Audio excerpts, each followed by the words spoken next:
Mike, what's the deal for OG tonight? What up, Monica? He's going to warm up, and we'll see what he's going to go out there and warm up. If warm-ups go well, minutes restricted are soon. There probably will be if if he warms up well. You're not going to tell us the starters, right? No, because I want to see how OG warms up, and I'll hear back from him. Coach, what's it like to prepare for a team that you may see only twice a season versus some of your other opponents where you got them in much more frequency? The first time, everybody's the same. You prepare for them. You prepare for everybody at the same time the first time around. Obviously, if we played them 2 times or 3 times and this was the 3rd or 4th time, it'd be a little different because we're a little bit more familiar with them. So our preparation for Utah, playing them for the first time is really no different than playing anybody else for the first time. Because you're playing so many different types of lineups, there's not really one lineup that's standing out in terms of just like having a sample to be able to evaluate them. How do you use lineup data? How do you go about using it? At what point do you like to look at lineups and say, what, that seems like it could be real? I'll look at lineup data, but what I try to do is try to match certain combinations together with their skill sets based on offensively, defensively, whether this guy's stronger on this side of the ball or that side of the ball, and then trying to keep a certain amount of size on the floor. Trying to keep a guy on the floor that can be pretty good on the ball if need be. And so those are kind of the things I look for when I'm mixing and matching these different lineups. But I'm not hesitant to look at any data at all because sometimes the eye test can be wrong, just like the data could be a little misleading. What are some things that you learned about your team in this time that OG's been out? It's a deep team, and it's a diverse team, and we can mix and match in a lot of different ways. Bless you. And those probably are the 2 biggest things. And the reality of it is, everybody works extremely hard and is trying to stay ready to play, no matter if their number's called or not. Coach, you give a lot of credit to your staff. The last game you talked about relying on them a lot. Can you just share with us how you built the chemistry and the rapport and the tone and the culture you want with them? Because you were hired early July. You didn't get your last, I think, assistant coach until a month and a half later, possibly. And then you had training camp less than that. So you really didn't have a long period of time to get everybody gelled. So how'd you do it so quickly? I leaned on Leon a lot. This was a collaborative effort, when it came to trying to hire a staff, like most things are. We had a great retreat up at the Mohonk Mountain House. Am I saying it right? Mohonk Mountain House Lodge? Lodge.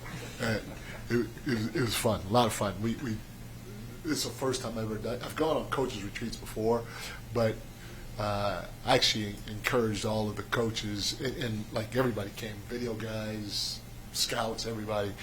And we encouraged all of them to bring their spouses too, and so we got we had meeting times during the day, and the spouses had meeting times at the bar during the day, or at the spa, and then at night we all got together. So we were up there I think for 3 days, and just like I defined all the players' roles, or we worked on role definition for the players, we did the same thing for the coaching staff. I had everybody's role defined, and we went through it, and everybody kind of knew where they stood, and then we kind of went from there. But I thought that retreat or that trip was really, really good for our staff. you know, and then we've been in the gym basically every day together and working together, and you know, I give those guys as much ownership as I can of the process, and I think they all feel like they're a part, and that helps too. And if you feel like you're a part of something, not just players, but if you feel like you're a part of something on somebody's staff or in the front office or whatever, and you have more ownership in the process, you're gonna want to make it have that much more success. So that's what I'm assuming. But they're all good dudes, good guys. Yeah. Mike, when you get You're generating when you the most get corner threes. You're generating the most corner threes of anyone in the NBA. How you doing it? I think it's our movement. You know, our space, and we really emphasize, you know, the correct spacing, and the two corner spots are huge for us, especially in transition. But they're huge for us once the ball gets to the front court as well. And then beyond that, you know, we try to move a lot in the front court, and you know, everybody defensively does a great job zoning up the backside, and if you're constantly moving and cutting, it doesn't give. It's a little harder to zone up. So now you're constantly looking, then you're trying to go back and zone, and next thing you know, that ball's getting sprayed because we're a huge spray team, and everybody wants to protect the paint. And I think we're first in sprays. And so if you're moving and respacing the right way, also with pace, because everybody thinks, again, pace is just in the full court, it's in the front court for us as well. But if you're doing all those things, that ball can find its way to the corner. And they run the most off-ball screens, and you run the fewest. Yeah. Is it hard to play an action that you don't do and don't practice against?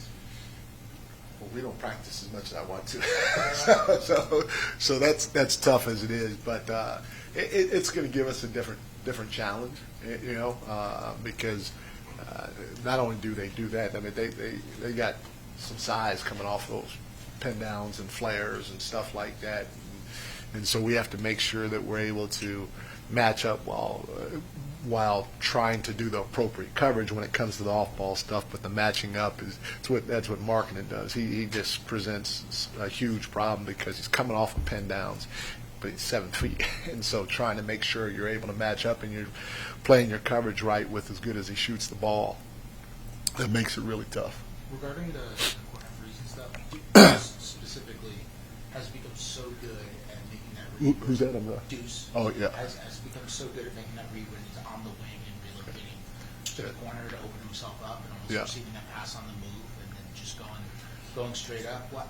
What's allowed him to become like so precise in that read and timing it so well? You know, again, our coaches do a fantastic job with him. I mean, obviously it starts with the player because he puts the work in, but our coaches do a really good job of taking or breaking our offense down and putting guys in those situations when it comes to drill work or shooting work, and they get a lot of repetition doing it. And so I take again my hat off to our staff and in particular the players with the extra work that they put in, and Deuce has caught on really well. He was one of the guys that was here early on too, and so he's been going through what we've been trying to do offensively for a while now, and it's showing dividends. Mike, when OG went out, Josh hadn't been the starting lineup yet. Do you look at when you're deciding how you're going to use lineups? Do you look at last year how like that lineup was used so much? Josh, OG, the other guys. Yeah, no, and they played well together last year.